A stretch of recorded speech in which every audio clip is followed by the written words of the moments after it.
안녕하세요. 단밤이에요. 오늘 하루도 잘 보내셨나요?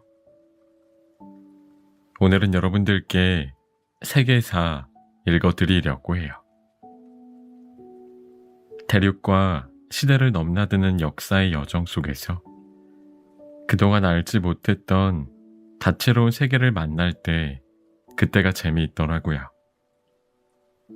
그럼 오늘도 제가 재미있게 읽어드릴 테니 제 목소리 들으시면서 달달한 밤 보내시길 바랄게요. 구독과 좋아요, 알람 설정도 꼭 해주실 거죠?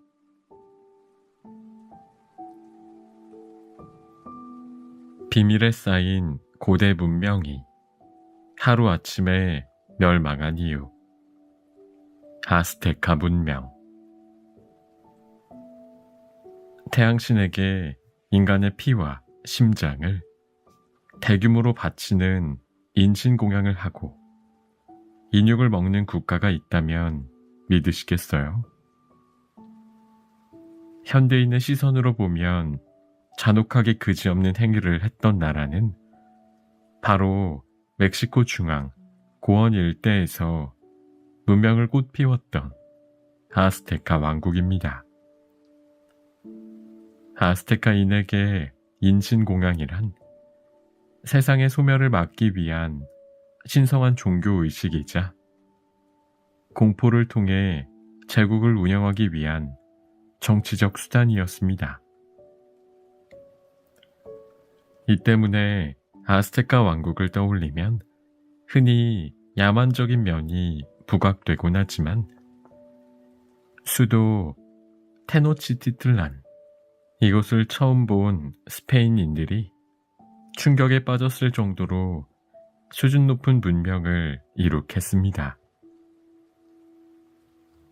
테노치티틀란은 호수 위의 인공섬에 아름다운 궁전과 주택들이 조직적으로 건설된 도시로 당시 유럽에 전혀 밀리지 않을 정도로 번화한 곳이었거든요. 게다가 예로부터 발달한 천문학과 달력, 상형문자 체계는 물론 선진적인 교육제도와 농업 시스템까지 갖추고 있었습니다. 이렇게 발전한 문명은 피로 물든 신전 계단과 대비되어 더 기묘한 느낌을 주죠. 지구 반대편에 있어 조금을 생소했던 중앙아메리카 고대 문명의 신비로운 이야기를 이번 장에서 들려드릴게요.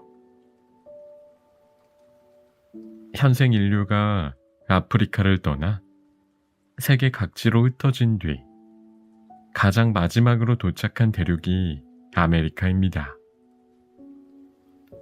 현재까지 밝혀진 바에 의하면 약 2만 년 전에서 1만 5천 년 전 사이에 북아메리카로 건너온 인류가 점차 중앙아메리카와 남아메리카 전역에 걸쳐 정착했어요.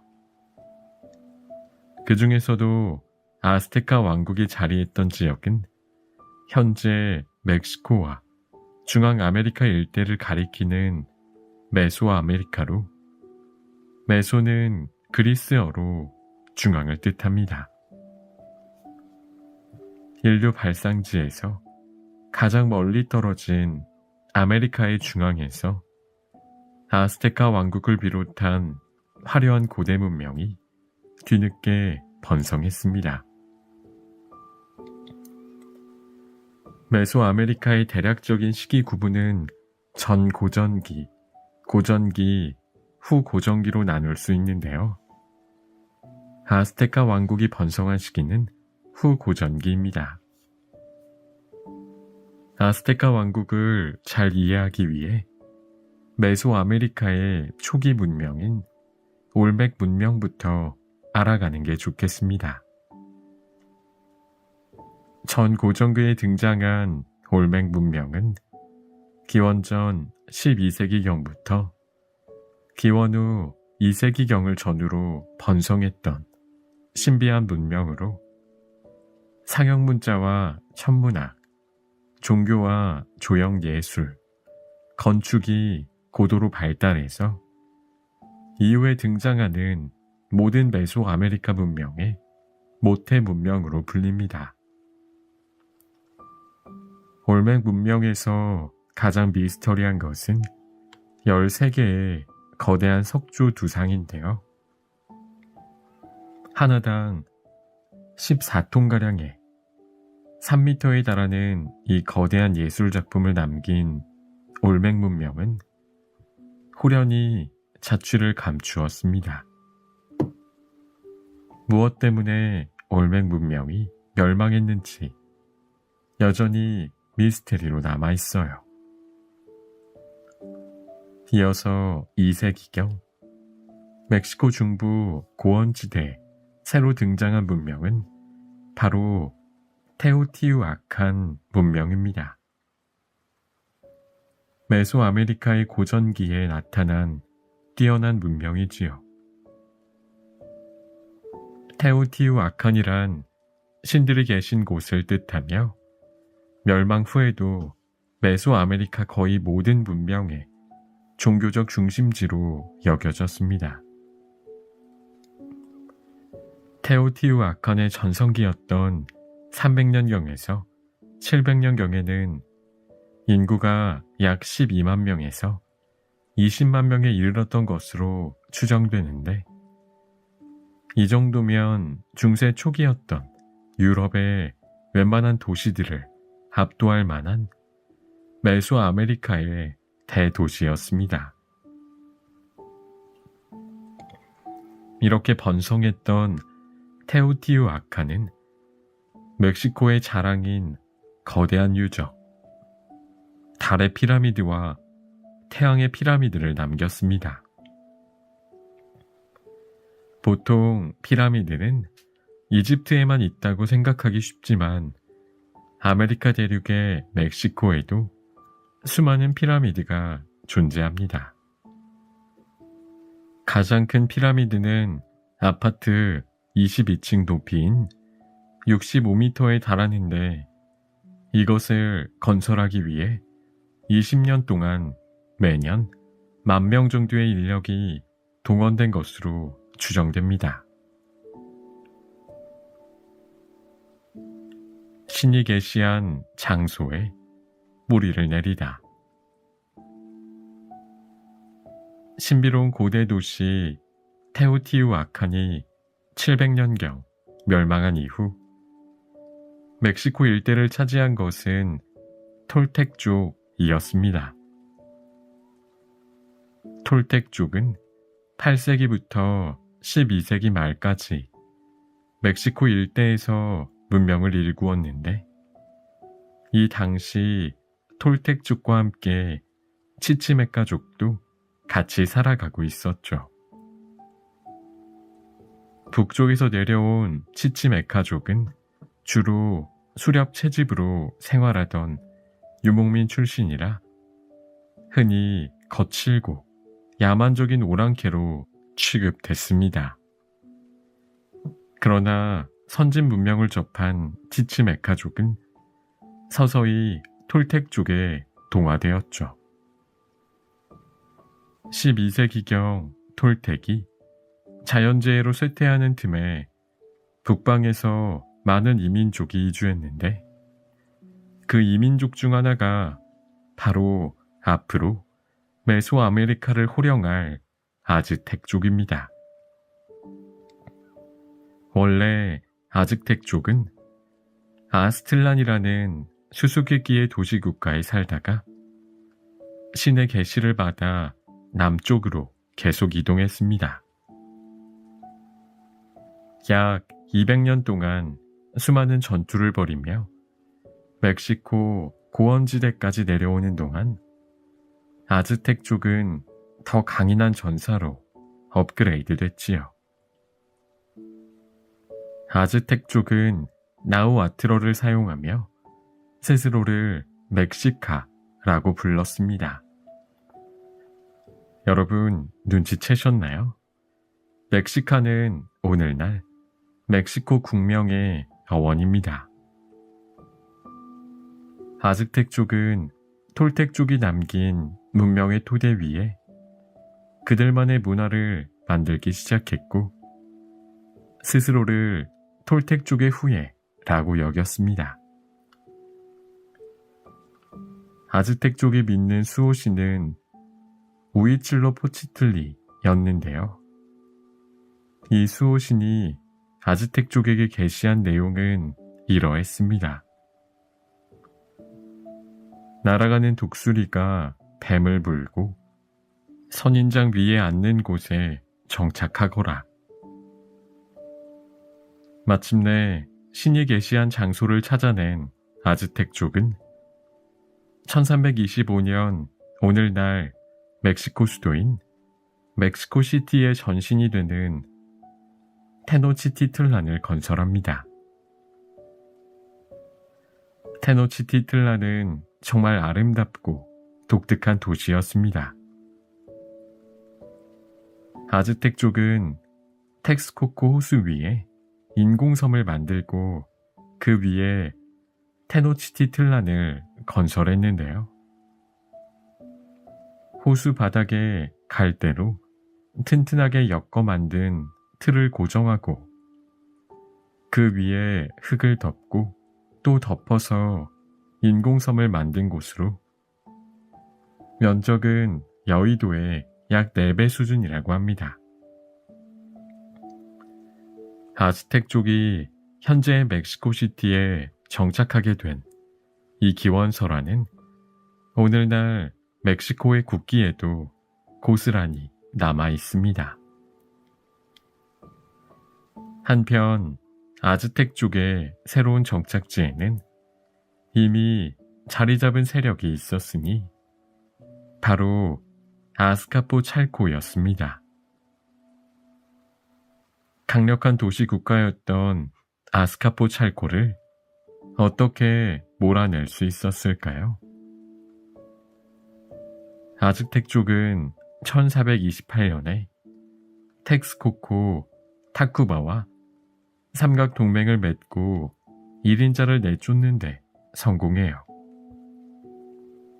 이후 이 삼각동맹은 거대한 아스테카 왕국으로 발전하게 됩니다. 1440년경 아스테카 왕국을 통치한 황제는 아즈텍의 몬테수마 1세였습니다. 몬테수마 1세 치하에서는 자꾸만 악재가 쏟아졌는데요. 한파, 홍수, 심지어 메뚜기 떼까지 도시를 덮쳤습니다. 끝을 모르는 재앙에 좌절하던 몬테수마 1세는 이 모든 게 신의 노여움을 산 탓이라고 결론 지었습니다. 그렇다면 신의 노여움을 어떻게 풀 수 있었을까요? 몬테수마 1세는 주변 민족과 전쟁을 벌여 신에게 제물로 바칠 포로를 잡기 시작했습니다. 아즈텍 사람들은 신의 제물로 바쳐지는 포로를 그저 적군이라고 생각하지 않고 신에게 보내는 사자라고 여겼습니다. 이런 사고방식 때문인지 아즈텍인에게는 전쟁의 의미는 좀 남달랐죠. 그들에게 전쟁이란 신의 노여움을 풀어 국가를 유지하기 위함이고 신에게 바칠 제물을 준비하는 행위였으니 그야말로 신명나는 게임과도 같았습니다. 아즈텍인의 전쟁을 꽃의 전쟁이라고 부르는데요. 이 전쟁은 포로를 잡는 것 외에도 공포감을 조성해 주변 종족을 철저히 통제하려는 목적도 갖고 있었습니다. 1502년이 되자 몬테수마 2세가 왕위를 이어받는데요. 그의 치하에서 아스테카 왕국은 최대의 영토를 갖게 됩니다. 아스테카 왕국의 광활한 땅은 현재 과테말라 국경에까지 이르렀죠. 몬테수마 2세는 더 많은 땅을 정복하고 약탈하며 정복지로부터 착취한 수많은 곡물을 통해 엄청난 부를 축적했습니다. 아즈테기는 수호신 오이칠로포치틀리의 예언이 실현되었다고 여기며 자신들이 세상의 중심이라고 믿었습니다. 내 너희들을 이 세상 어디서나 왕으로 만들 것이니 너희가 왕이 되는 날 모든 족속이 곡물을 바치리라. 몬테수마 2세 시대 아스테카 왕국은 중앙 아메리카 대부분을 지배하는 강력한 제국으로 성장합니다. 특히 아스테카 왕국의 수도인 테노치티틀란의 위용은 대단했습니다. 섬의 중앙에는 황제가 사는 궁궐과 화려한 신전이 늘어져 있었고 드넓은 광장에서는 하루 2만 명의 시민이 왕래하는 대규모 시장이 형성되어 있었습니다. 섬의 특성상 식량 조달이 어려운 점을 해결하기 위해 땅 사이로 수로를 만들어 옥수수나 호박을 키우는 농사법을 개발했습니다. 아즈텍인의 이런 수경 농법을 치남파라고 부르는데 매우 생산적인 경작법으로 평가됩니다. 또한 아름다운 인공섬은 사방으로 외적의 침입을 막을 수 있는 천연 요새이기도 했습니다. 그래서 훗날 스페인 정복자들은 테노치티틀란을 아메리카의 베네치아라고도 불렀습니다. 피로 얼룩진 태양신에게 바치는 제사. 아스테카 왕국의 제사의식은 대규모로 진행됐는데 현대인인 우리가 보기엔 굉장히 충격적입니다. 먼저 수많은 군중이 모여 지켜보는 가운데 신전에는 발가벗은 인간 제물들이 줄지어 늘어섭니다.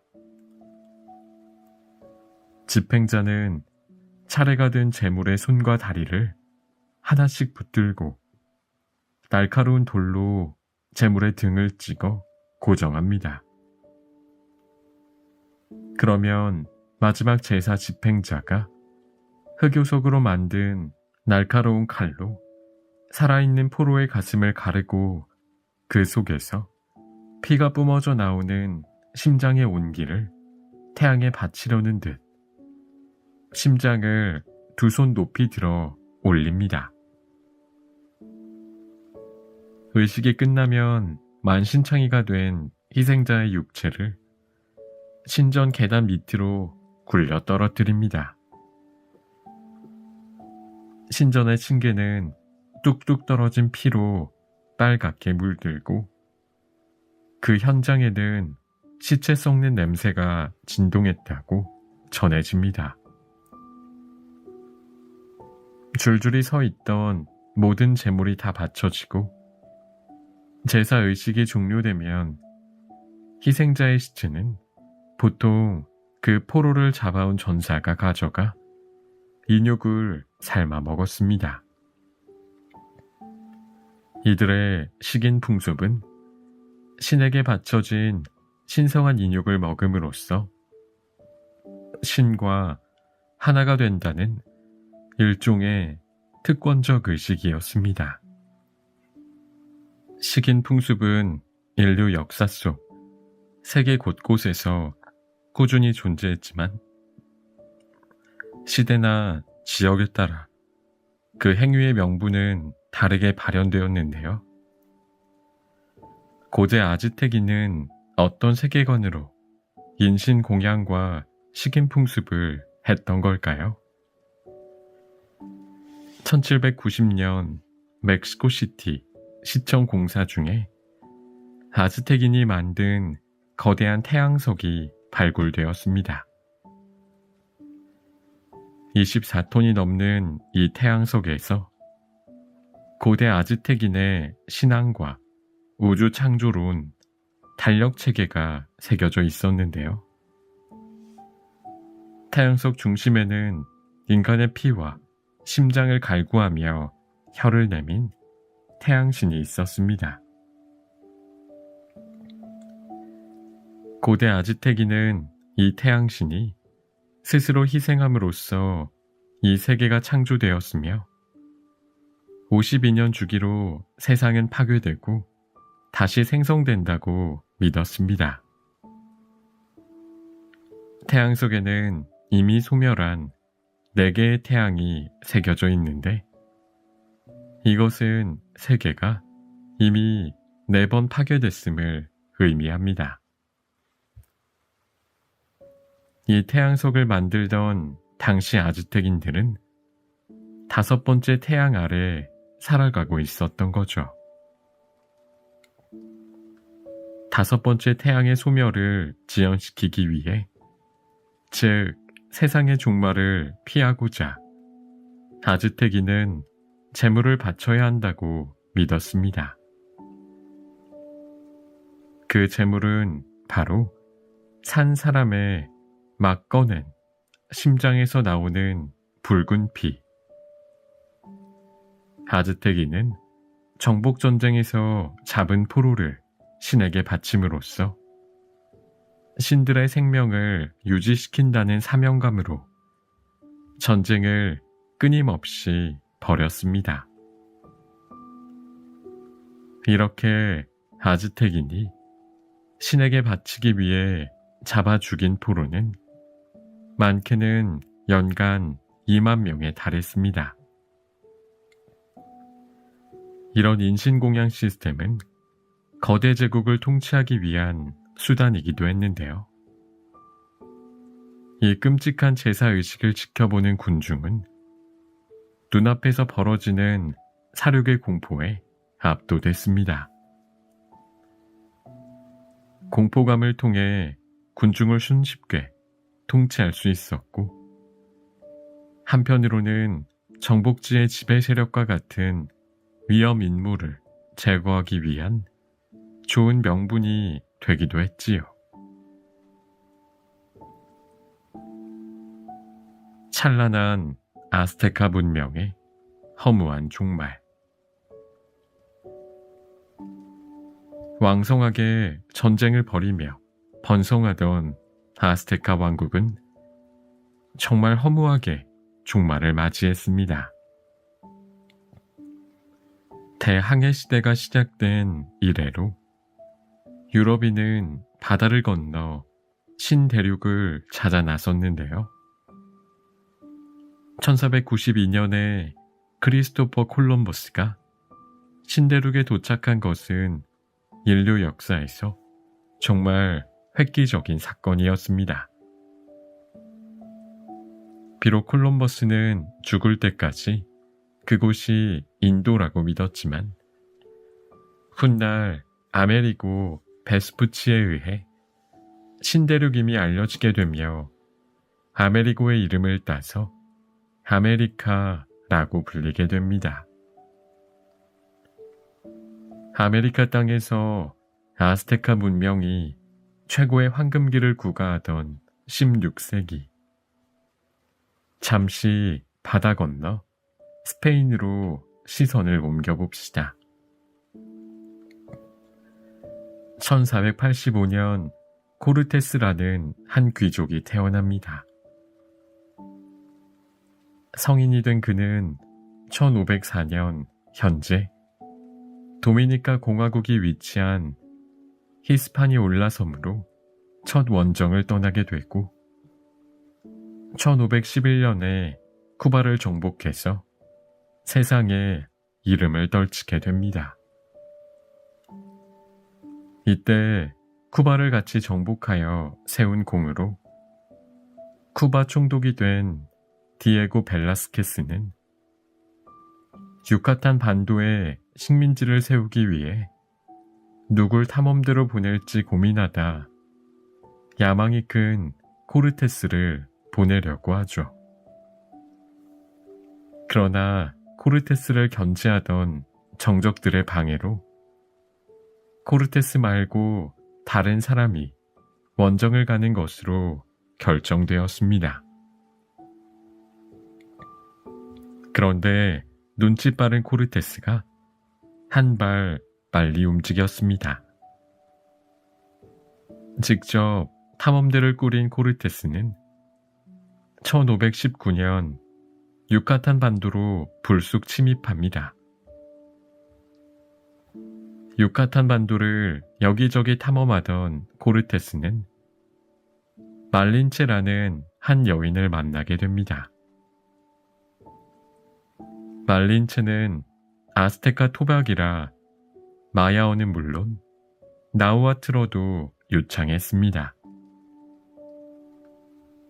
코르테스는 말린체와 연인 사이로 지내며 그녀로부터 여러 도움을 받았는데요. 그녀는 유능한 통역가이자 현지 정보통이기도 했습니다. 코르테스는 말린체를 통해 황금이 넘친다는 아스테카 왕국의 존재와 호수 위의 도시에서 군림하는 몬테수마 2세에 대해서도 알게 됐습니다.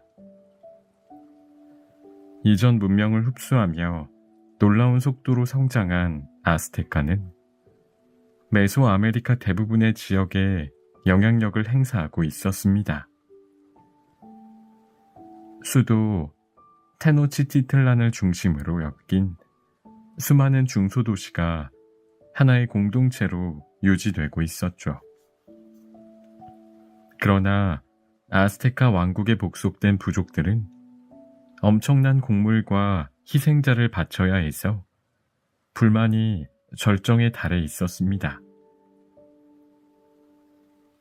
약점을 파악한 코르테스는 불만 세력과 손잡고 아스테카 왕국의 심장에 쳐들어가기로 합니다. 한편 몬테수마 2세는 한 가지 예언을 믿고 있었습니다. 아스테카의 케찰코아틀이라는 신이 언젠가 금발의 흰 턱수염을 기른 모습으로 다시 돌아오겠다는 신화인데요. 바로 이때 몬테수마 황제의 앞에 금발의 백인인 코르테스 일행이 나타난 겁니다. 어서 오십시오. 이곳이 바로 당신의 고향입니다. 몬테수마 2세의 눈앞에서 신화가 현실이 되고 있었습니다. 코르테스 일행은 몬테수마 2세의 극진한 대접을 받으며 1519년 11월 8일 테노치티틀란에 입성했습니다.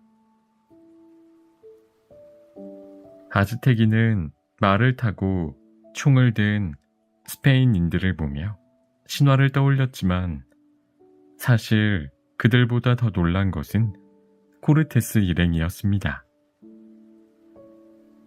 코르테스는 문명화된 호수 위의 대도시와 웅장한 궁전을 보며 충격을 받았죠. 이윽고 본색을 드러낸 코르테스는 몬테수마 2세를 인질로 잡고 수많은 사람을 학살했습니다.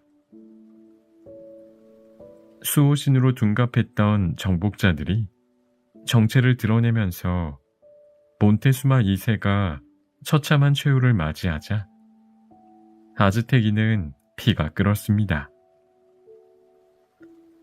이윽고 아스테카 왕국 전사들의 총공세가 이어지자 결국 코르테스는 도시 밖으로 간신히 도망쳐 전열을 재정비해야 했습니다.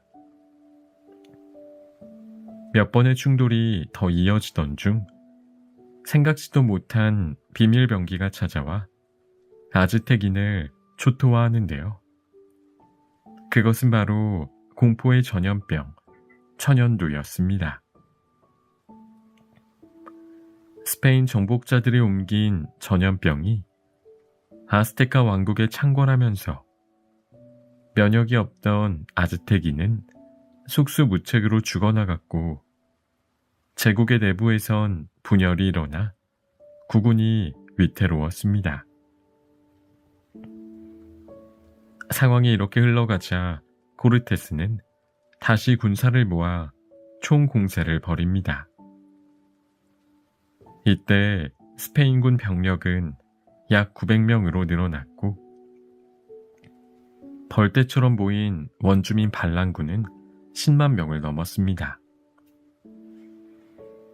스페인 원주민 연합군과 아즈텍군 사이에 피튀기는 혈전이 이어지다가 마침내 테노치티틀란이 함락되고 말았습니다. 끝까지 저항했던 아스테카 왕국의 마지막 황제 쿠아우테목은 코르테스에게 자신을 죽여달라고 부탁했습니다. 하지만 코르테스 일행은 아스테카 왕국의 보물이 숨겨진 곳을 말하라며 황제를 약 2년간 모질게 고문합니다. 쿠아우테목이 끝까지 입을 열지 않자 결국 코르테스는 1523년에 그를 처형했고 아스테카 최후의 황제는 결국 마지막 자존심을 지키지 못한 채 교수형으로 생을 마감했습니다. 이렇게 아스테카 왕국은 짧은 번영을 뒤로하고 역사의 뒤안길로 사라졌습니다. 보통 아스테카 왕국은 소수의 스페인 정복자에게 허망하게 당했다고 여겨지지만 천연두와 원주민 연합군 또한 결정적인 역할을 했음을 부인할 수는 없습니다. 폐허가 되어버린 메소아메리카 최후의 대도시 위에는 멕시코시티가 새롭게 건설되었고 이후 아즈텍인은 스페인의 지배하에 살아가게 됩니다.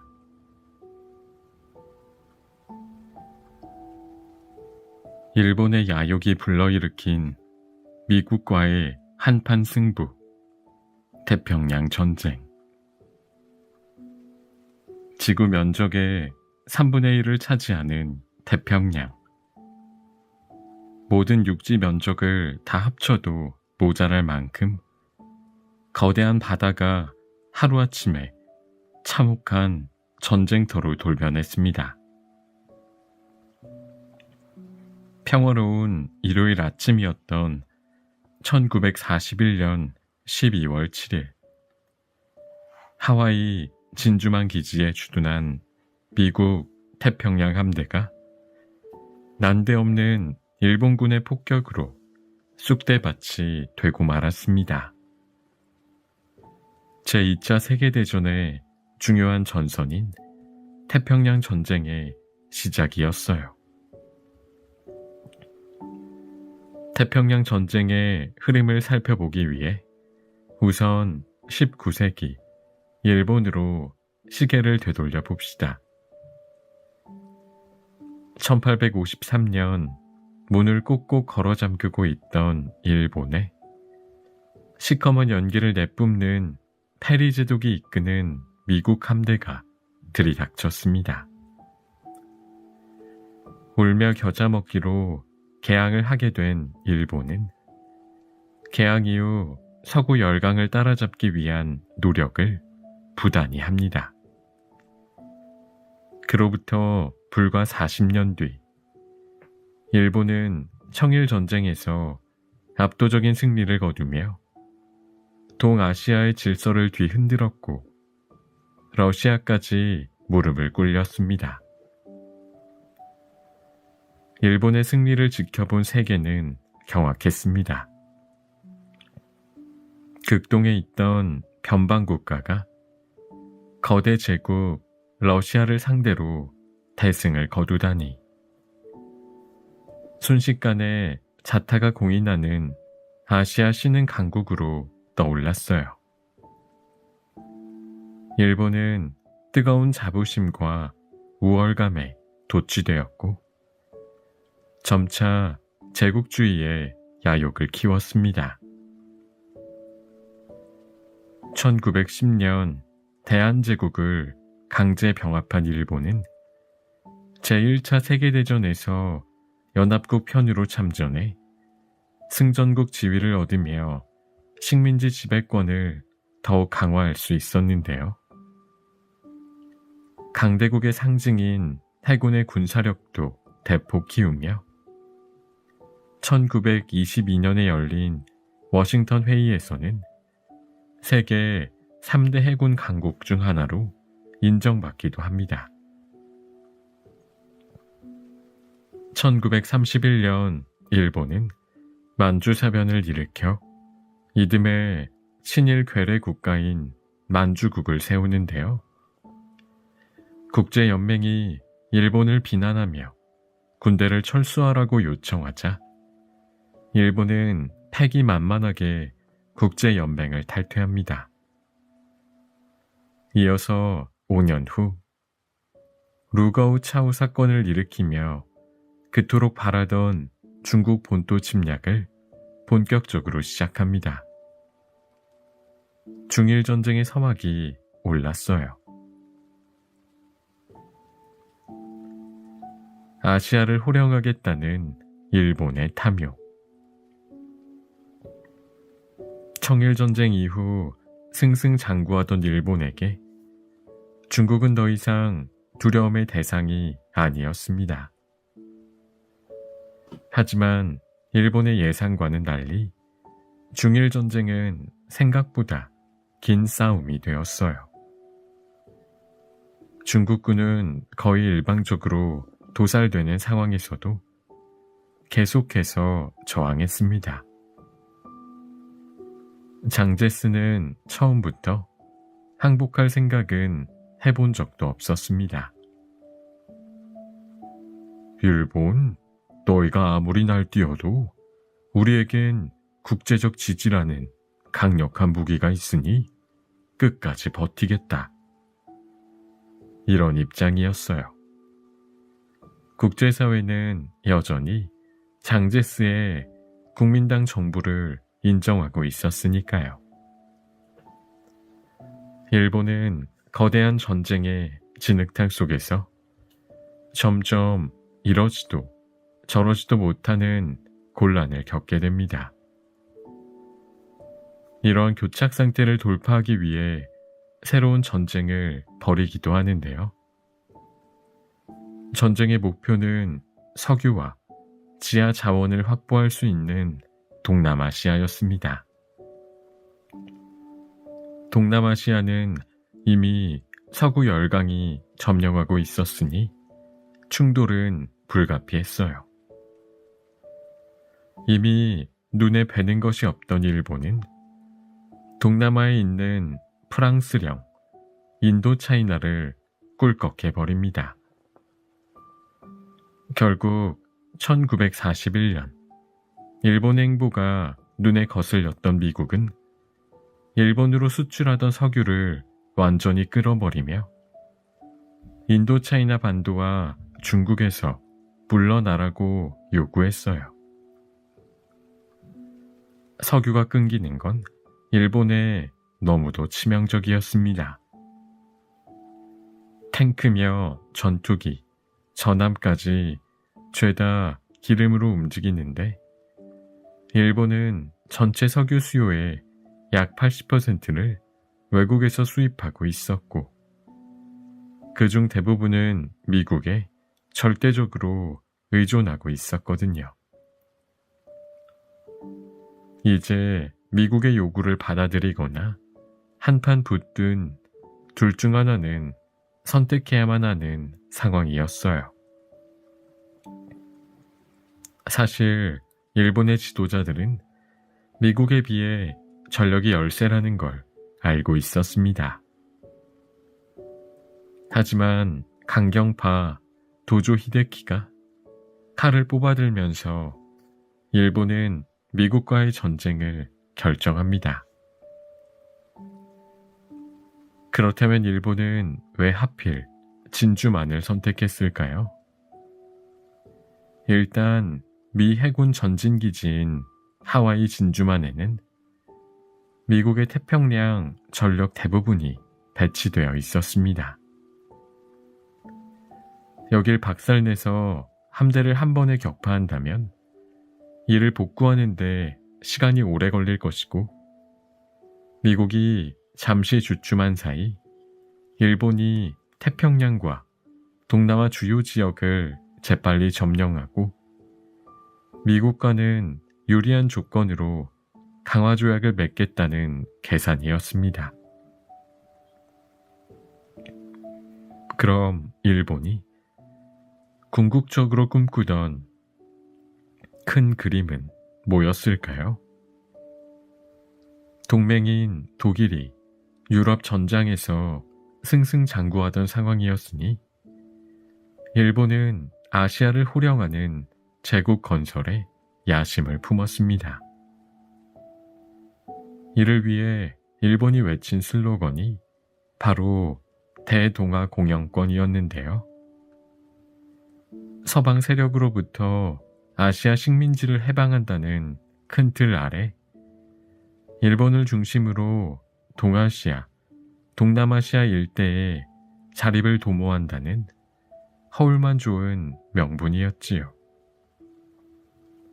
그리하여 1941년 12월 7일 오전 7시 59분 일제의 운명을 건 진주만 공격이 시작됩니다. 마치 마른 하늘의 날벼락처럼 진주만 기지 비행장이 폭격을 맞고 마비가 되었어요. 선전포고도 없는 공습 소식에 미국은 분노에 휩싸였어요. 어처구니가 없게도 공습 1시간 뒤 주미 일본 대사가 미국 국무장관 앞에 나타나더니 기나긴 선전포고문을 낭독하기 시작했어요.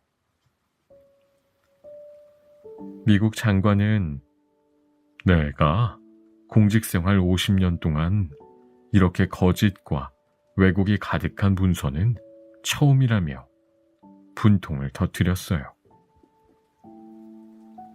일본 대사는 내쫓긴 후에야 이미 공격이 시작됐음을 알게 됐습니다. 일본이 선전포고도 없이 치사하게 기습했다는 비난이 있지만 정확히 말하면 일본의 선전포고문이 늦게 전달된 것이었어요. 원래 공격 20분 전에 선전포고할 계획이었는데 일본 대사관 쪽에서 기나긴 암호문을 해독하다가 생각보다 시간이 더 소요되어 순서가 꼬여버린 겁니다. 그런데 더 놀라운 사실은 미국 측에서 선전포고 전 이미 일본 측에 다양한 암호를 해독하고 있었다는 겁니다.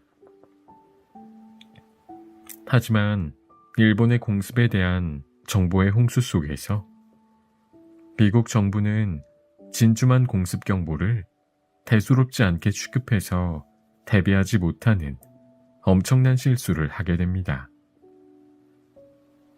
진주만에 있던 미군은 레이더 경고를 착각했고 결국 일본은 진주만 공습에서 기적적인 승리를 거두게 됩니다. 태평양 전쟁의 시작을 알린 진주만 공격에서 일본 해군은 항공모함 6척을 동원해 적군에 큰 타격을 입혔는데요. 미국은 전함 4척과 항공기 188대 등을 잃었으나 운 좋게도 항공모함 전력은 보존할 수 있었습니다. 마침 진주만을 떠나 해상에 나가 있던 덕분에 미국의 항공모함 전력은 털끝 하나 다치지 않았습니다. 미국은 훗날 이렇게 말하기도 했어요. 일본이 그 시설을 폭파했다면 아마 전쟁이 2년은 더 지연됐을 것이다. 또한 미국 입장에서는 정말 다행스럽게도 원유 저장 탱크나 선박 수리 시설이 고스란히 남아 있었습니다. 일본의 행운은 끝이 나고 대재앙의 시작. 진주만 공습 이후 일본은 미친 듯이 동남아로 진격했고 연전연승을 이어갔습니다. 이제 미군에 남은 항공모함 전력을 끝장내면 자신들이 승리할 수 있겠다며 희망에 들떠 있었으나 일본의 행운은 여기까지였지요. 그동안 중립을 외치던 미국의 분위기는 진주만 공습 이후 하루아침에 뒤바뀌어 버렸습니다. 세계 최강의 미국의 태평양 함대가 일본에 얻어 터졌다니 프랭클린 루스벨트 대통령은 숨도 못 쉴 정도로 화가 났고 미국 본토가 충격으로 들썩거렸어요. 1941년 12월 8일 연설에서 루즈벨트는 12월 7일이 영원히 잊지 못할 치욕의 날이라며 일제를 향한 선전포고를 하며 미국은 제2차 세계대전에 뛰어들게 됩니다. 이 소식을 들은 영국의 윈스턴 처칠은 이렇게 말했다고 합니다. 이제 우리 연합군이 이겼다. 실제로 1차 대전 때도 미국이 참전한 덕분에 결정적으로 대세가 기울며 결국 연합군이 승리했었는데요. 2차 대전에서 일본은 스스로 고립주의를 표방하던 미국을 들이받아 잠자던 거인을 전쟁의 무대로 끌어올린 셈이었습니다. 2차 대전에 참전한 미국은 거대한 경제적 역량으로 태평양은 물론 유럽 전장까지 엄청난 물자를 투입하기 시작합니다. 미국의 물량 공세로 금방 전쟁이 끝난 줄 알았지만 진주만 공습으로부터 전쟁이 끝날 때까지 무려 4년이나 소요됩니다. 아무리 미국이라 해도 전체 경제 체제가 본격적으로 작동해 효과를 보기까지는 시간이 필요했습니다. 그 전까지 파죽지세로 들이받는 일본에 부담을 느낄 수밖에 없었어요. 뒤처져 있는 상황을 반전시키는 데에는 시간이 필요했지만 미국 국민과 정치인은 일본에 하루빨리 복수하길 원했습니다. 게다가 진주만 공습으로 자존심에 금이 간 미 해군의 사기는 바닥을 쳤지요. 모두의 사기를 높이고 일본의 길을 꺾을 만한 한 방은 과연 무엇일까요? 미군 수뇌부가 떠올린 전략은 바로 일본 본토 공격이었습니다. 1942년 4월 둘리틀 대령이 지휘하는 B-25 폭격기가 일본 본토 주요 도시에 폭탄을 떨어뜨립니다. 태평양 전쟁이 시작된 이후 일본 본토가 최초로 당한 공습이었어요. 이 공습의 전술적 성과는 미미했으나 전략적 성과는 대단했습니다. 일본 본토 폭격에 대한 뉴스가 떠들썩하게 보도되자 땅바닥까지 떨어졌던 미국 국민과 군인들의 자존심이 단숨에 회복됩니다. 또한 일본에게 안겨준 심리적 타격도 엄청났습니다. 일본인에게 신격화된 존재인 천황이 거주하는 도쿄 위로 폭탄이 떨어지다니. 이건 상상도 못해본 공포 그 자체였습니다. 이 공습으로 혼비백산한 일본군은 미드웨이 작전을 실행하기로 합니다. 일본 본토의 안전을 지키기 위해 미국 항공모함 전력을 절대적으로 없애야 한다고 판단한 거였어요. 그럼 결전의 장은 왜 하필 미드웨이였을까요? 미드웨이는 하와이와 일본의 중간에 위치해서 여길 공략하면 하와이에서 일본으로 향하는 미군의 기동작전을 막을 수 있었습니다. 또한 미드웨이는 하와이를 빼면 태평양의 유일한 근거지였으므로 미 해군에게 있어 절대 뺏겨서는 안 되는 전략적 요충지 중 한 곳이었어요. 그러니 일본이 미드웨이를 치면 분명 미 해군 주력이 죄다 몰려올 거고 여기서 그들을 박살내면 승산이 있겠다고 판단한 것입니다. 미국은 방어 범위를 미드웨이와 알류산 열도까지 넓혔습니다. 미군의 항공모함은 사노해 해전에서 손상을 입었던 요크타운까지 총 3척이었고 일본군의 항공모함은 4척이었습니다. 하지만 일본에게 2번의 행운은 없었습니다. 미군은 이미 일본군의 암호를 해독해서 적군의 목표를 꿰뚫고 만반의 준비를 하고 기다리고 있었지요.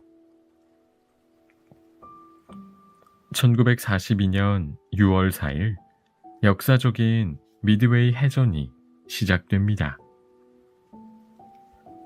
초반 미군의 뚱뚱한 와일드캣 항공기가 일본군 제로센 전투기에 탈탈 털리자 일본 측은 으쓱할 수밖에 없었는데 진짜 전쟁은 그 다음부터였습니다.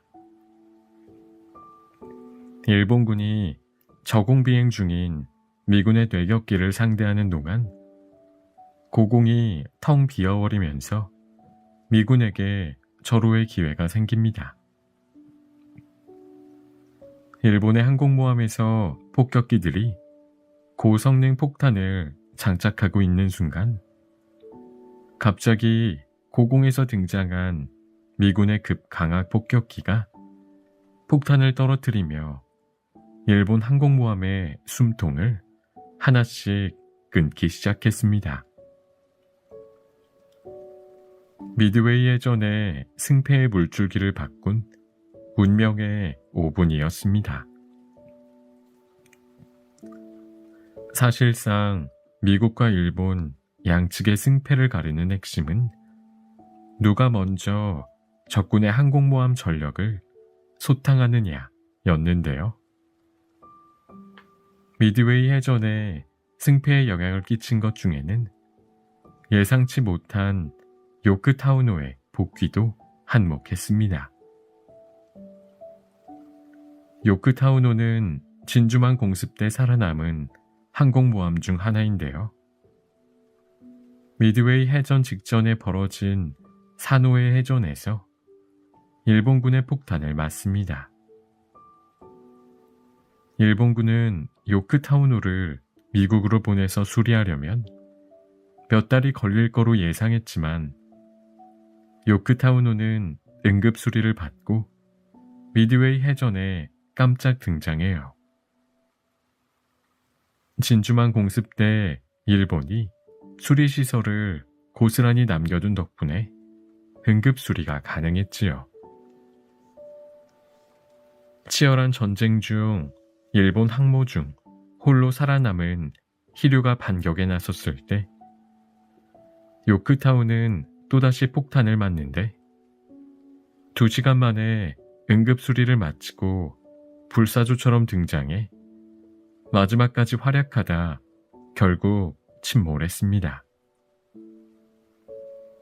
정작 일본은 그들이 침몰시킨 항공모함이 산호의 해전 때 만신창이가 된 요크타운인 줄은 꿈에도 몰랐지요. 요크타운의 복수에 나선 미군의 급강하 폭격기의 공격으로 결국 일본의 히류도 운명을 다합니다. 미드웨이 해전의 결과는 미군의 압도적인 승리였습니다. 6월 4일부터 7일까지 4일간 벌어진 미드웨이 해전에서 일본은 최강 전력이었던 주력 항공모함 4척과 숙련된 조종사를 대거 잃는 등 회복하기 힘든 타격을 입었어요. 반면에 미국은 항공모함 요크타우노와 구축함 한 척을 잃었을 뿐이었습니다. 미드웨이 해전은 태평양 전쟁 개전 이후 미군이 거둔 최초의 승리였으며 태평양 전쟁의 중대한 전환점이 된 전투입니다. 이때 우세를 잃은 일본 해군은 대재앙으로 가는 열차에 탑승한 셈이었습니다. 비밀에 쌓인 고대 문명이 하루아침에 멸망한 이유. 아스테카 문명. 태양신에게 인간의 피와 심장을 대규모로 바치는 인신공양을 하고 인육을 먹는 국가가 있다면 믿으시겠어요? 현대인의 시선으로 보면 잔혹하게 그지없는 행위를 했던 나라는 바로 멕시코 중앙 고원 일대에서 문명을 꽃피웠던 아스테카 왕국입니다. 아스테카인에게 인신공양이란 세상의 소멸을 막기 위한 신성한 종교의식이자 공포를 통해 제국을 운영하기 위한 정치적 수단이었습니다. 이 때문에 아스테카 왕국을 떠올리면 흔히 야만적인 면이 부각되곤 하지만 수도 테노치티틀란, 이곳을 처음 본 스페인인들이 충격에 빠졌을 정도로 수준 높은 문명을 이룩했습니다. 테노치티틀란은 호수 위의 인공섬에 아름다운 궁전과 주택들이 조직적으로 건설된 도시로 당시 유럽에 전혀 밀리지 않을 정도로 번화한 곳이었거든요. 게다가 예로부터 발달한 천문학과 달력, 상형문자 체계는 물론 선진적인 교육제도와 농업 시스템까지 갖추고 있었습니다. 이렇게 발전한 문명은 피로 물든 신전 계단과 대비되어 더 기묘한 느낌을 주죠. 지구 반대편에 있어 조금은 생소했던 중앙아메리카 고대 문명의 신비로운 이야기를 이번 장에서 들려드릴게요. 현생 인류가 아프리카를 떠나 세계 각지로 흩어진 뒤 가장 마지막으로 도착한 대륙이 아메리카입니다. 현재까지 밝혀진 바에 의하면 약 2만 년 전에서 1만 5천 년 전 사이에 북아메리카로 건너온 인류가 점차 중앙아메리카와 남아메리카 전역에 걸쳐 정착했어요. 그 중에서도 아스테카 왕국이 자리했던 지역은 현재 멕시코와 중앙아메리카 일대를 가리키는 메소아메리카로, 메소는 그리스어로 중앙을 뜻합니다. 인류 발상지에서 가장 멀리 떨어진 아메리카의 중앙에서 아스테카 왕국을 비롯한 화려한 고대 문명이 뒤늦게 번성했습니다. 메소아메리카의 대략적인 시기 구분은 전고전기, 고전기, 후고전기로 나눌 수 있는데요. 아스테카 왕국이 번성한 시기는 후고전기입니다. 아스테카 왕국을 잘 이해하기 위해 메소아메리카의 초기 문명인 올멕 문명부터 알아가는 게 좋겠습니다. 전고전기에 등장한 올멕 문명은 기원전 12세기경부터 기원 후 2세기경을 전후로 번성했던 신비한 문명으로 상형문자와 천문학, 종교와 조형예술, 건축이 고도로 발달해서 이후에 등장하는 모든 메소아메리카 문명의 모태 문명으로 불립니다. 올멕 문명에서 가장 미스터리한 것은 13개의 거대한 석조 두상인데요. 하나당 14톤가량의 3m에 달하는 이 거대한 예술작품을 남긴 올멕 문명은 호련히 자취를 감추었습니다. 무엇 때문에 올멕 문명이 멸망했는지 여전히 미스테리로 남아있어요. 이어서 2세기경 멕시코 중부 고원지대에 새로 등장한 문명은 바로 테오티우아칸 문명입니다. 메소아메리카의 고전기에 나타난 뛰어난 문명이지요. 테오티우아칸이란 신들이 계신 곳을 뜻하며 멸망 후에도 메소아메리카 거의 모든 문명의 종교적 중심지로 여겨졌습니다. 테오티우아칸의 전성기였던 300년경에서 700년경에는 인구가 약 12만 명에서 20만 명에 이르렀던 것으로 추정되는데, 이 정도면 중세 초기였던 유럽의 웬만한 도시들을 압도할 만한 메소아메리카의 대도시였습니다. 이렇게 번성했던 테오티우아칸은 멕시코의 자랑인 거대한 유적, 달의 피라미드와 태양의 피라미드를 남겼습니다. 보통 피라미드는 이집트에만 있다고 생각하기 쉽지만 아메리카 대륙의 멕시코에도 수많은 피라미드가 존재합니다.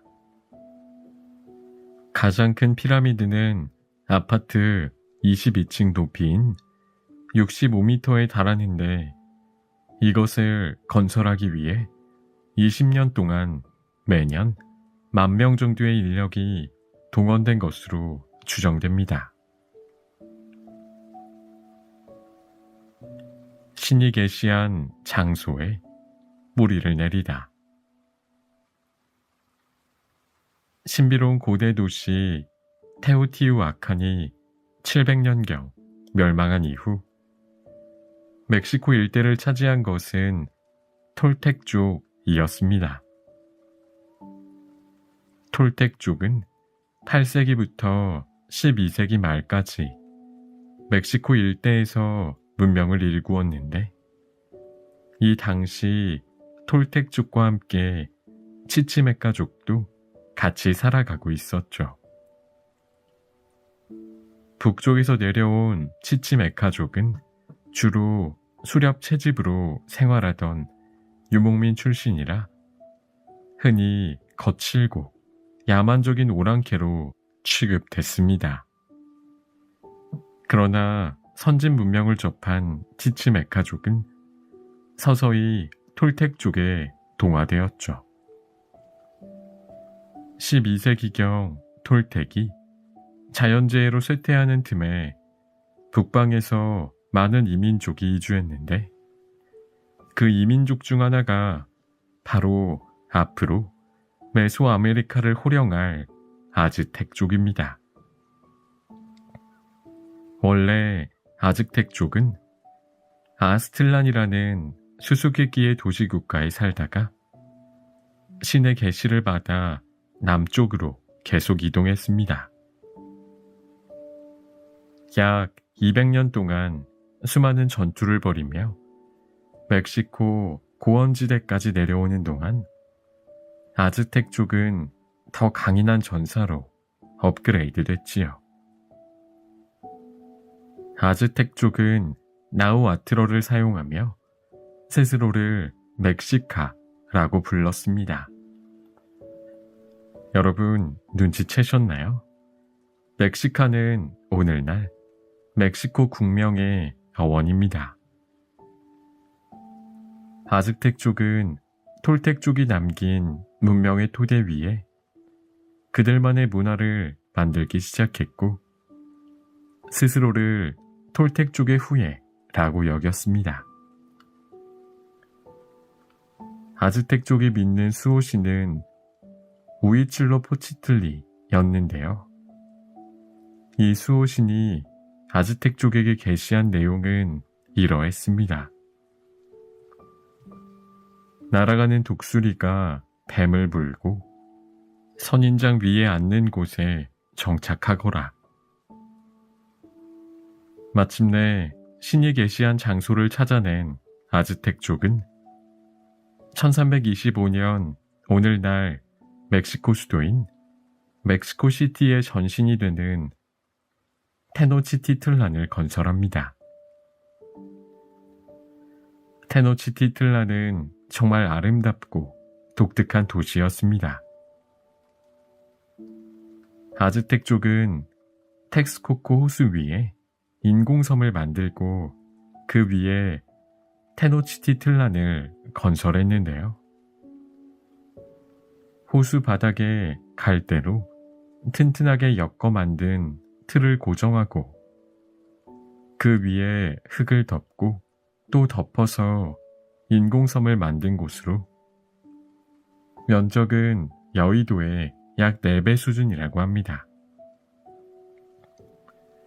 아즈텍족이 현재의 멕시코시티에 정착하게 된 이 기원설화는 오늘날 멕시코의 국기에도 고스란히 남아 있습니다. 한편 아즈텍족의 새로운 정착지에는 이미 자리 잡은 세력이 있었으니 바로 아스카포 찰코였습니다. 강력한 도시 국가였던 아스카포 찰코를 어떻게 몰아낼 수 있었을까요?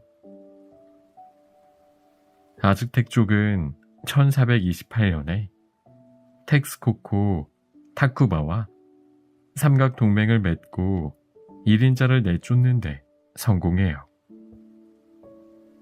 이후 이 삼각동맹은 거대한 아스테카 왕국으로 발전하게 됩니다. 1440년경 아스테카 왕국을 통치한 황제는 아즈텍의 몬테수마 1세였습니다. 몬테수마 1세 치하에서는 자꾸만 악재가 쏟아졌는데요. 한파, 홍수, 심지어 메뚜기 떼까지 도시를 덮쳤습니다. 끝을 모르는 재앙에 좌절하던 몬테수마 1세는 이 모든 게 신의 노여움을 산 탓이라고 결론 지었습니다. 그렇다면 신의 노여움을 어떻게 풀 수 있었을까요? 몬테수마 1세는 주변 민족과 전쟁을 벌여 신에게 제물로 바칠 포로를 잡기 시작했습니다. 아즈텍 사람들은 신의 제물로 바쳐지는 포로를 그저 적군이라고 생각하지 않고 신에게 보내는 사자라고 여겼습니다. 이런 사고방식 때문인지 아즈텍인에게는 전쟁의 의미는 좀 남달랐죠. 그들에게 전쟁이란 신의 노여움을 풀어 국가를 유지하기 위함이고 신에게 바칠 제물을 준비하는 행위였으니 그야말로 신명나는 게임과도 같았습니다. 아즈텍인의 전쟁을 꽃의 전쟁이라고 부르는데요. 이 전쟁은 포로를 잡는 것 외에도 공포감을 조성해 주변 종족을 철저히 통제하려는 목적도 갖고 있었습니다. 1502년이 되자 몬테수마 2세가 왕위를 이어받는데요. 그의 치하에서 아스테카 왕국은 최대의 영토를 갖게 됩니다. 아스테카 왕국의 광활한 땅은 현재 과테말라 국경에까지 이르렀죠.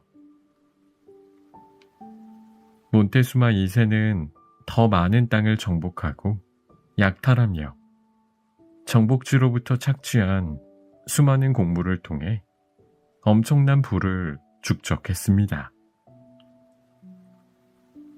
아즈텍인은 수호신 오이칠로포치틀리의 예언이 실현되었다고 여기며 자신들이 세상의 중심이라고 믿었습니다. 내 너희들을 이 세상 어디서나 왕으로 만들 것이니 너희가 왕이 되는 날 모든 족속이 곡물을 바치리라. 몬테수마 2세 시대 아스테카 왕국은 중앙 아메리카 대부분을 지배하는 강력한 제국으로 성장합니다. 특히 아스테카 왕국의 수도인 테노치티틀란의 위용은 대단했습니다. 섬의 중앙에는 황제가 사는 궁궐과 화려한 신전이 늘어져 있었고 드넓은 광장에서는 하루 2만 명의 시민이 왕래하는 대규모 시장이 형성되어 있었습니다. 섬의 특성상 식량 조달이 어려운 점을 해결하기 위해 땅 사이로 수로를 만들어 옥수수나 호박을 키우는 농사법을 개발했습니다. 아즈텍인의 이런 수경 농법을 치남파라고 부르는데 매우 생산적인 경작법으로 평가됩니다. 또한 아름다운 인공섬은 사방으로 외적의 침입을 막을 수 있는 천연 요새이기도 했습니다. 그래서 훗날 스페인 정복자들은 테노치티틀란을 아메리카의 베네치아라고도 불렀습니다. 피로 얼룩진 태양신에게 바치는 제사. 아스테카 왕국의 제사의식은 대규모로 진행됐는데 현대인인 우리가 보기엔 굉장히 충격적입니다. 먼저 수많은 군중이 모여 지켜보는 가운데 신전에는 발가벗은 인간 제물들이 줄지어 늘어섭니다. 집행자는 차례가 된 제물의 손과 다리를 하나씩 붙들고 날카로운 돌로 제물의 등을 찍어 고정합니다.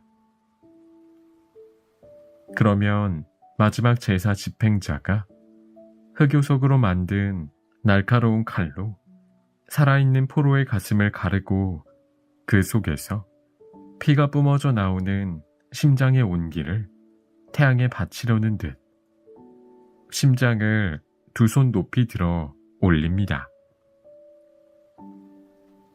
의식이 끝나면 만신창이가 된 희생자의 육체를 신전 계단 밑으로 굴려 떨어뜨립니다. 신전의 층계는 뚝뚝 떨어진 피로 빨갛게 물들고 그 현장에는 시체 썩는 냄새가 진동했다고 전해집니다. 줄줄이 서 있던 모든 재물이 다 바쳐지고 제사 의식이 종료되면 희생자의 시체는 보통 그 포로를 잡아온 전사가 가져가 인육을 삶아 먹었습니다. 이들의 식인 풍습은 신에게 바쳐진 신성한 인육을 먹음으로써 신과 하나가 된다는 일종의 특권적 의식이었습니다. 식인 풍습은 인류 역사 속 세계 곳곳에서 꾸준히 존재했지만 시대나 지역에 따라 그 행위의 명분은 다르게 발현되었는데요. 고대 아즈텍인은 어떤 세계관으로 인신공양과 식인 풍습을 했던 걸까요? 1790년 멕시코시티 시청 공사 중에 아즈텍인이 만든 거대한 태양석이 발굴되었습니다. 24톤이 넘는 이 태양석에서 고대 아즈텍인의 신앙과 우주 창조론, 달력 체계가 새겨져 있었는데요. 태양석 중심에는 인간의 피와 심장을 갈구하며 혀를 내민 태양신이 있었습니다. 고대 아즈텍인은 이 태양신이 스스로 희생함으로써 이 세계가 창조되었으며 52년 주기로 세상은 파괴되고 다시 생성된다고 믿었습니다. 태양 속에는 이미 소멸한 4개의 태양이 새겨져 있는데 이것은 세계가 이미 4번 파괴됐음을 의미합니다. 이 태양석을 만들던 당시 아즈텍인들은 5번째 태양 아래 살아가고 있었던 거죠. 5번째 태양의 소멸을 지연시키기 위해, 즉 세상의 종말을 피하고자 아즈텍인은 재물을 바쳐야 한다고 믿었습니다. 그 재물은 바로 산 사람의 막 꺼낸 심장에서 나오는 붉은 피. 아즈텍인은 정복전쟁에서 잡은 포로를 신에게 바침으로써 신들의 생명을 유지시킨다는 사명감으로 전쟁을 끊임없이 벌였습니다. 이렇게 아즈텍인이 신에게 바치기 위해 잡아 죽인 포로는 많게는 연간 2만 명에 달했습니다. 이런 인신공양 시스템은 거대 제국을 통치하기 위한 수단이기도 했는데요. 이 끔찍한 제사의식을 지켜보는 군중은 눈앞에서 벌어지는 사륙의 공포에 압도됐습니다. 공포감을 통해 군중을 손쉽게 통치할 수 있었고, 한편으로는 정복지의 지배 세력과 같은 위험 인물을 제거하기 위한 좋은 명분이 되기도 했지요. 찬란한 아스테카 문명의 허무한 종말.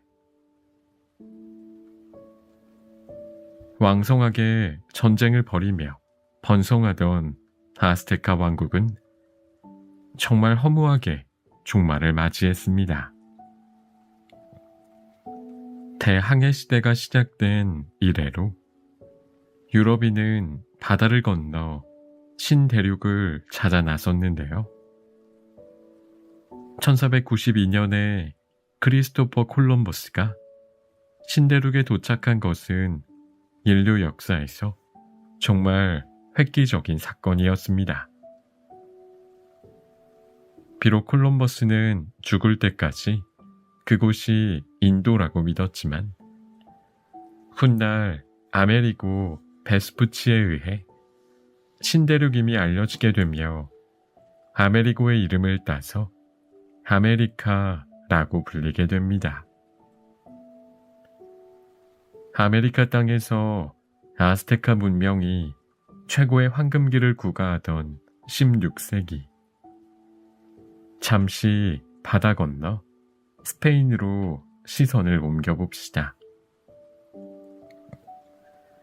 1485년 코르테스라는 한 귀족이 태어납니다.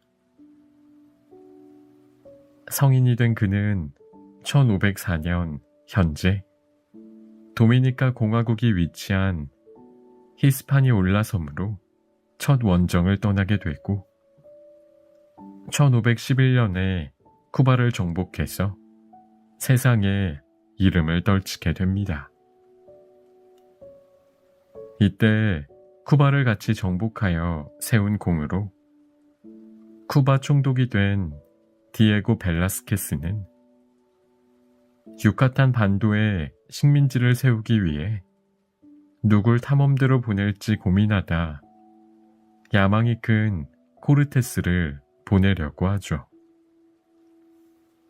그러나 코르테스를 견제하던 정적들의 방해로 코르테스 말고 다른 사람이 원정을 가는 것으로 결정되었습니다. 그런데 눈치 빠른 코르테스가 한 발 빨리 움직였습니다. 직접 탐험대를 꾸린 코르테스는 1519년 유카탄 반도로 불쑥 침입합니다. 유카탄 반도를 여기저기 탐험하던 코르테스는 말린체라는 한 여인을 만나게 됩니다. 말린체는 아스테카 토박이라 마야어는 물론 나우아틀어도 유창했습니다. 코르테스는 말린체와 연인 사이로 지내며 그녀로부터 여러 도움을 받았는데요. 그녀는 유능한 통역가이자 현지 정보통이기도 했습니다. 코르테스는 말린체를 통해 황금이 넘친다는 아스테카 왕국의 존재와 호수 위의 도시에서 군림하는 몬테수마 2세에 대해서도 알게 됐습니다.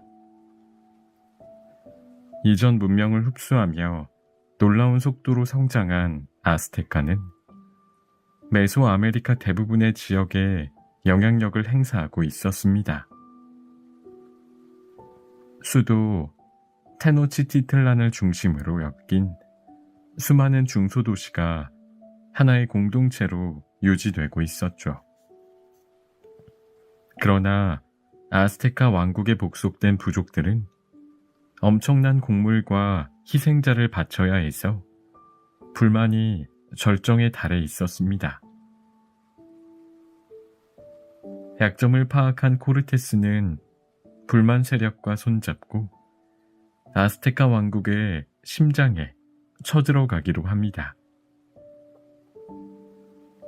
한편 몬테수마 2세는 한 가지 예언을 믿고 있었습니다. 아스테카의 케찰코아틀이라는 신이 언젠가 금발의 흰 턱수염을 기른 모습으로 다시 돌아오겠다는 신화인데요. 바로 이때 몬테수마 황제의 앞에 금발의 백인인 코르테스 일행이 나타난 겁니다. 어서 오십시오. 이곳이 바로 당신의 고향입니다. 몬테수마 2세의 눈앞에서 신화가 현실이 되고 있었습니다.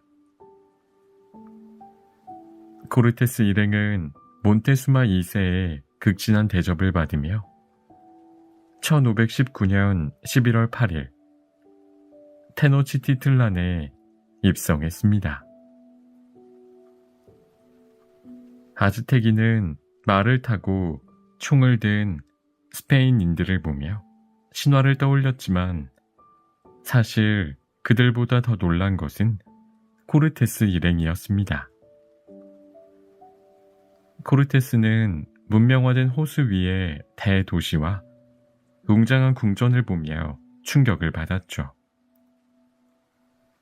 예윽고 본색을 드러낸 코르테스는 몬테수마 2세를 인질로 잡고 수많은 사람을 학살했습니다.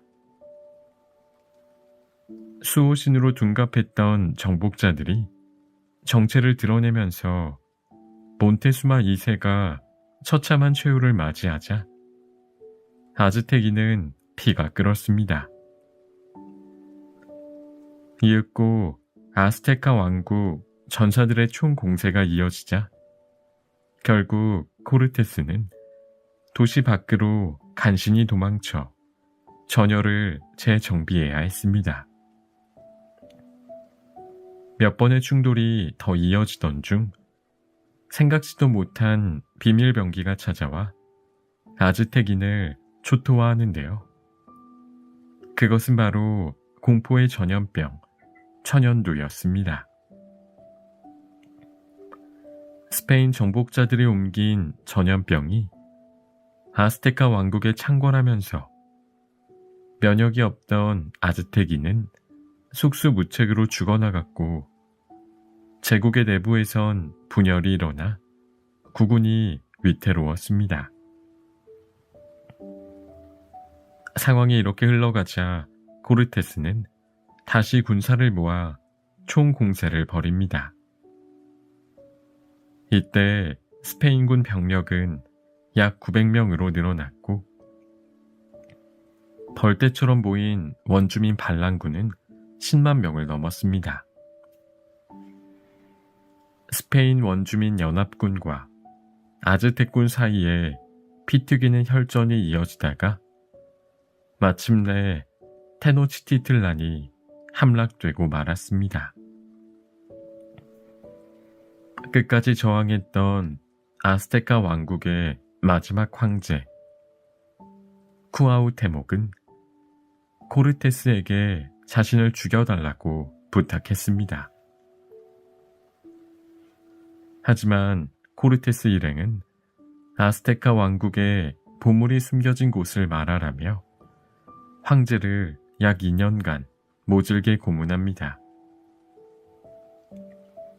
쿠아우테목이 끝까지 입을 열지 않자 결국 코르테스는 1523년에 그를 처형했고 아스테카 최후의 황제는 결국 마지막 자존심을 지키지 못한 채 교수형으로 생을 마감했습니다.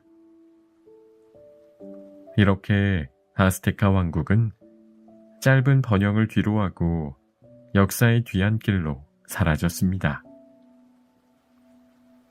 보통 아스테카 왕국은 소수의 스페인 정복자에게 허망하게 당했다고 여겨지지만 천연두와 원주민 연합군 또한 결정적인 역할을 했음을 부인할 수는 없습니다. 폐허가 되어버린 메소아메리카 최후의 대도시 위에는 멕시코 시티가 새롭게 건설되었고 이후 아즈테기는 스페인의 지배하에 살아가게 됩니다.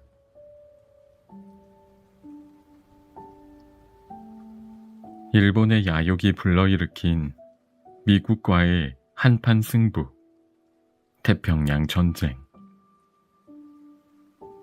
지구 면적의 3분의 1을 차지하는 태평양. 모든 육지 면적을 다 합쳐도 모자랄 만큼 거대한 바다가 하루아침에 참혹한 전쟁터로 돌변했습니다.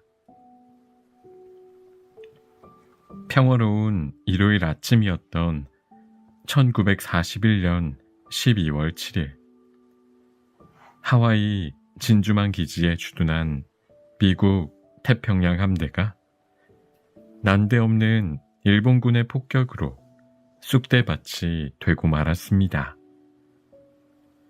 제2차 세계대전의 중요한 전선인 태평양 전쟁의 시작이었어요. 태평양 전쟁의 흐름을 살펴보기 위해 우선 19세기 일본으로 시계를 되돌려 봅시다. 1853년 문을 꼭꼭 걸어 잠그고 있던 일본에 시커먼 연기를 내뿜는 페리 제독이 이끄는 미국 함대가 들이닥쳤습니다.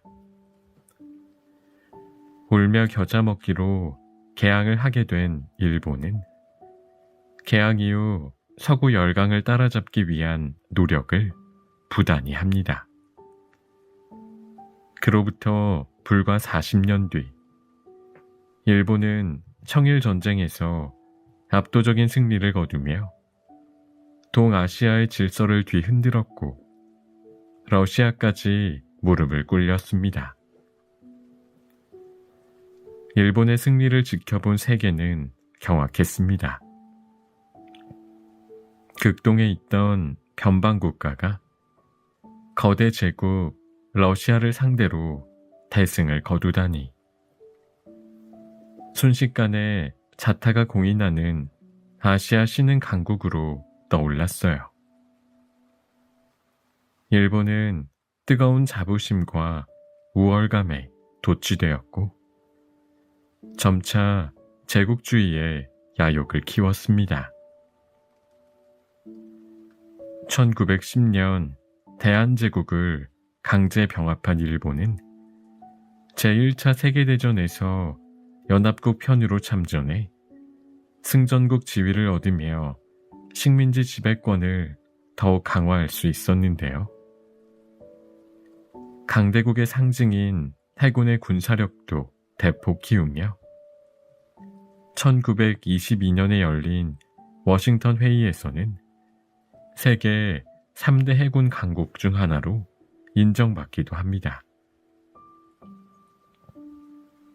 1931년 일본은 만주사변을 일으켜 이듬해 친일 괴뢰 국가인 만주국을 세우는데요.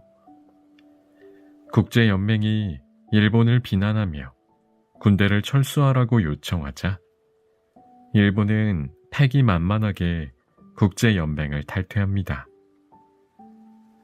이어서 5년 후 루거우 차우 사건을 일으키며 그토록 바라던 중국 본토 침략을 본격적으로 시작합니다. 중일전쟁의 서막이 올랐어요. 아시아를 호령하겠다는 일본의 탐욕. 청일전쟁 이후 승승장구하던 일본에게 중국은 더 이상 두려움의 대상이 아니었습니다. 하지만 일본의 예상과는 달리 중일전쟁은 생각보다 긴 싸움이 되었어요.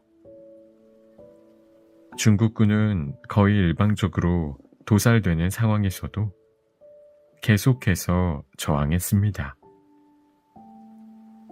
장제스는 처음부터 항복할 생각은 해본 적도 없었습니다. 일본, 너희가 아무리 날뛰어도 우리에겐 국제적 지지라는 강력한 무기가 있으니 끝까지 버티겠다. 이런 입장이었어요. 국제사회는 여전히 장제스의 국민당 정부를 인정하고 있었으니까요. 일본은 거대한 전쟁의 진흙탕 속에서 점점 이러지도 저러지도 못하는 곤란을 겪게 됩니다. 이런 교착 상태를 돌파하기 위해 새로운 전쟁을 벌이기도 하는데요. 전쟁의 목표는 석유와 지하 자원을 확보할 수 있는 동남아시아였습니다. 동남아시아는 이미 서구 열강이 점령하고 있었으니 충돌은 불가피했어요. 이미 눈에 뵈는 것이 없던 일본은 동남아에 있는 프랑스령, 인도차이나를 꿀꺽해버립니다. 결국 1941년 일본의 행보가 눈에 거슬렸던 미국은 일본으로 수출하던 석유를 완전히 끌어버리며 인도차이나 반도와 중국에서 물러나라고 요구했어요.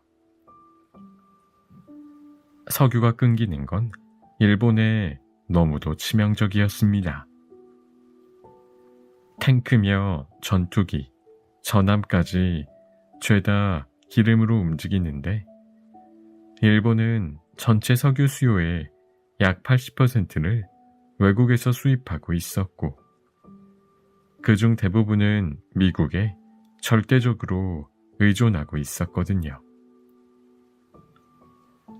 이제 미국의 요구를 받아들이거나 한판 붙든 둘 중 하나는 선택해야만 하는 상황이었어요. 사실 일본의 지도자들은 미국에 비해 전력이 열세라는 걸 알고 있었습니다. 하지만 강경파 도조 히데키가 칼을 뽑아들면서 일본은 미국과의 전쟁을 결정합니다. 그렇다면 일본은 왜 하필 진주만을 선택했을까요? 일단 미 해군 전진기지인 하와이 진주만에는 미국의 태평양 전력 대부분이 배치되어 있었습니다. 여길 박살내서 함대를 한 번에 격파한다면 이를 복구하는 데 시간이 오래 걸릴 것이고 미국이 잠시 주춤한 사이 일본이 태평양과 동남아 주요 지역을 재빨리 점령하고 미국과는 유리한 조건으로 강화 조약을 맺겠다는 계산이었습니다. 그럼 일본이 궁극적으로 꿈꾸던 큰 그림은 뭐였을까요? 동맹인 독일이 유럽 전장에서 승승장구하던 상황이었으니 일본은 아시아를 호령하는 제국 건설에 야심을 품었습니다. 이를 위해 일본이 외친 슬로건이 바로 대동아 공영권이었는데요. 서방 세력으로부터 아시아 식민지를 해방한다는 큰 틀 아래 일본을 중심으로 동아시아, 동남아시아 일대에 자립을 도모한다는 허울만 좋은 명분이었지요.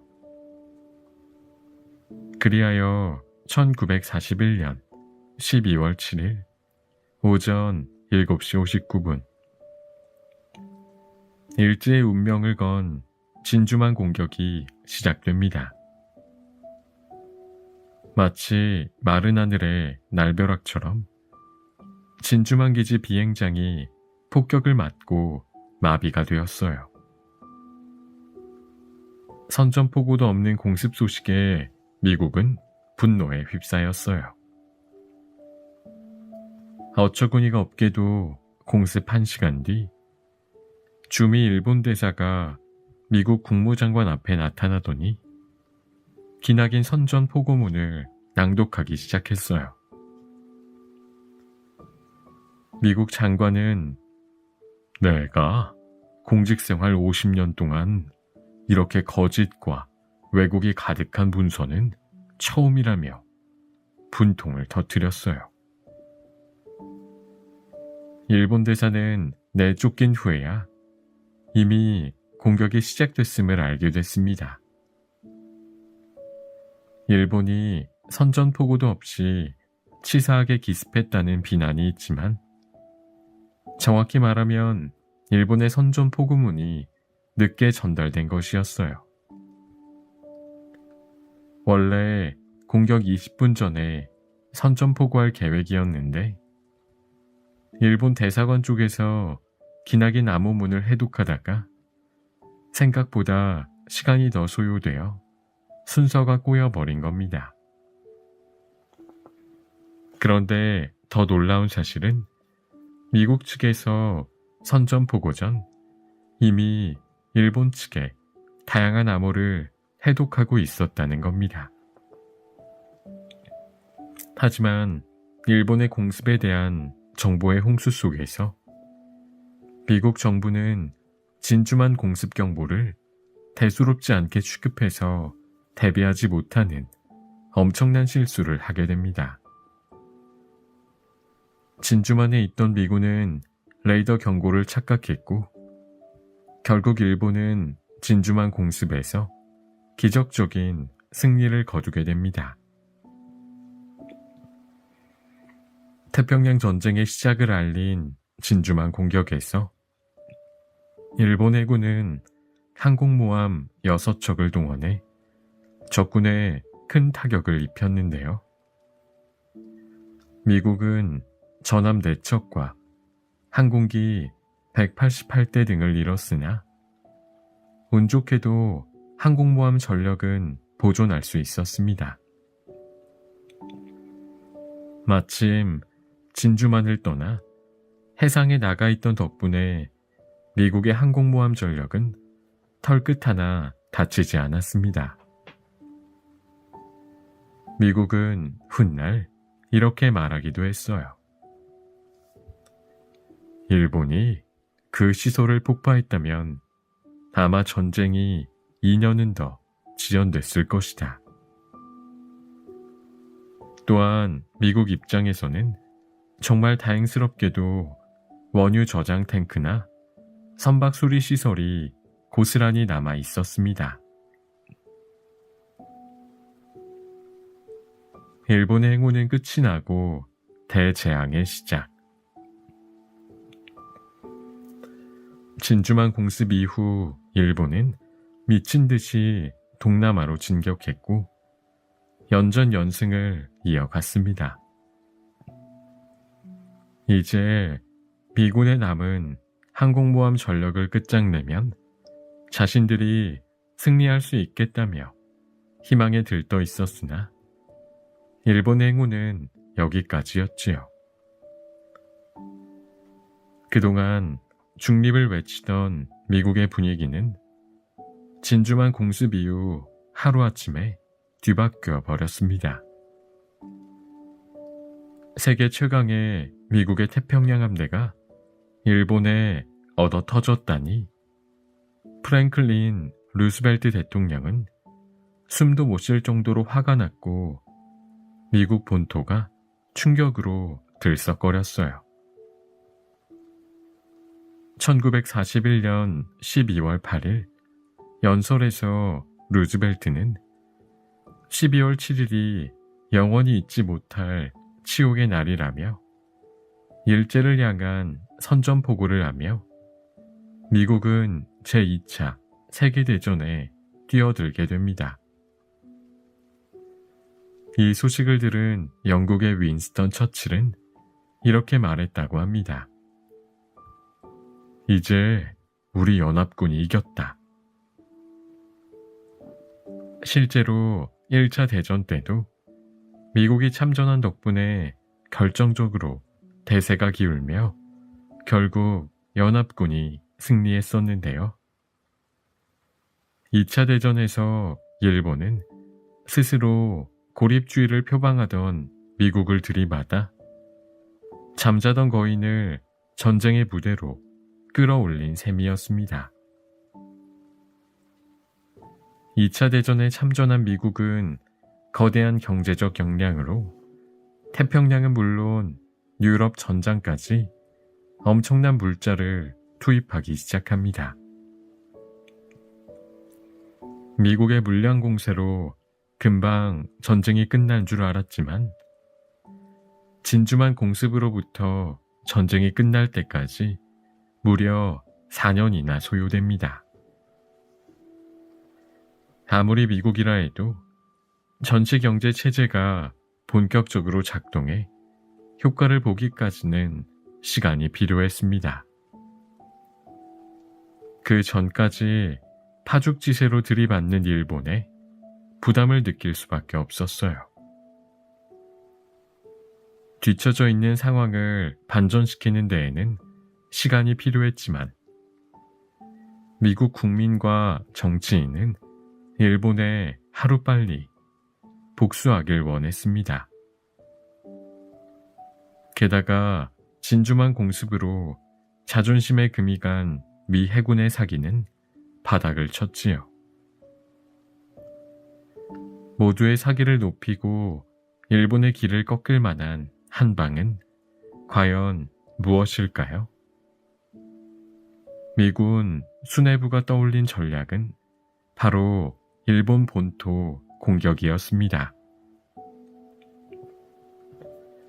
1942년 4월 둘리틀 대령이 지휘하는 B-25 폭격기가 일본 본토 주요 도시에 폭탄을 떨어뜨립니다.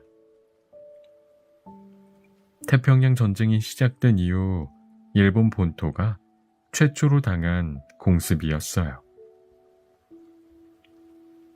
이 공습의 전술적 성과는 미미했으나 전략적 성과는 대단했습니다. 일본 본토 폭격에 대한 뉴스가 떠들썩하게 보도되자 땅바닥까지 떨어졌던 미국 국민과 군인들의 자존심이 단숨에 회복됩니다. 또한 일본에게 안겨준 심리적 타격도 엄청났습니다. 일본인에게 신격화된 존재인 천황이 거주하는 도쿄 위로 폭탄이 떨어지다니. 이건 상상도 못해본 공포 그 자체였습니다. 이 공습으로 혼비백산한 일본군은 미드웨이 작전을 실행하기로 합니다. 일본 본토의 안전을 지키기 위해 미국 항공모함 전력을 절대적으로 없애야 한다고 판단한 거였어요. 그럼 결전의 장은 왜 하필 미드웨이였을까요? 미드웨이는 하와이와 일본의 중간에 위치해서 여길 공략하면 하와이에서 일본으로 향하는 미군의 기동작전을 막을 수 있었습니다.